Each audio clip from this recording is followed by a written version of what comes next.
Well, Newhart would guest host a lot. I love to work with Newhart.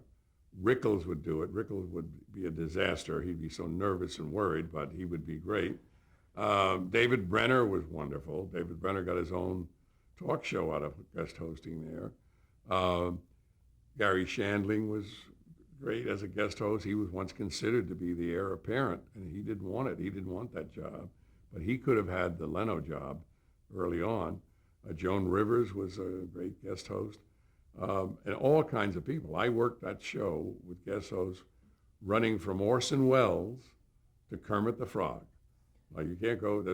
There's a spread there, right? And I think Joan Rivers at one point became a permanent guest host, Yes. right?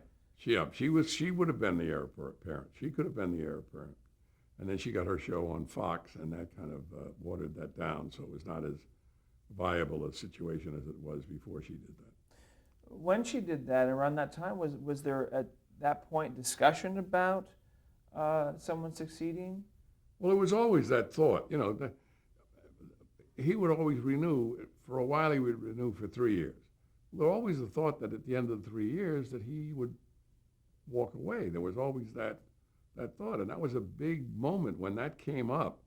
When that negotiation time came up, the heavyweights would get involved. I mean, if it was Tartikoff, it would be Tartikoff. If it was Fred Silverman, it's Brandon Tartikoff, Fred Silverman, or Bob Wright, who ran the network, would get involved. I mean, he would, he became they're very close friends, he and Johnny.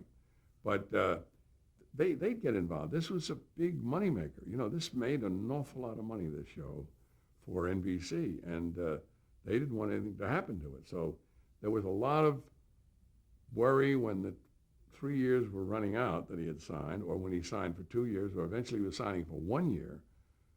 By the time you sign, you're ready to think about what are we going to do to get him to sign another year, and there was always that worry. So there was always talk about who would replace Johnny if he left, when he left.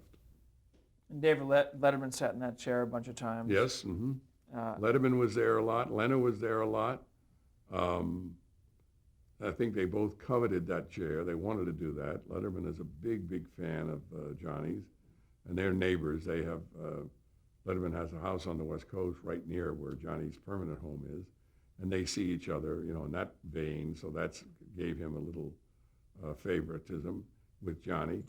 But Letterman's style is somewhat like Johnny's. He has a little more than Leno's. But Leno had done an awful lot of things for the NBC crowd, the affiliates, all the stations. He would do benefit performances for them, black tie events, fundraisers or just entertainment things. And he got to be very well liked by the NBC network people. So it was one of those, you've heard the story, all of the possibilities. But while Johnny was doing the show, there was always the thing, who's going to replace Johnny Carson? It would happen sometime. It happened too soon for a lot of people, but it was going to happen sometime.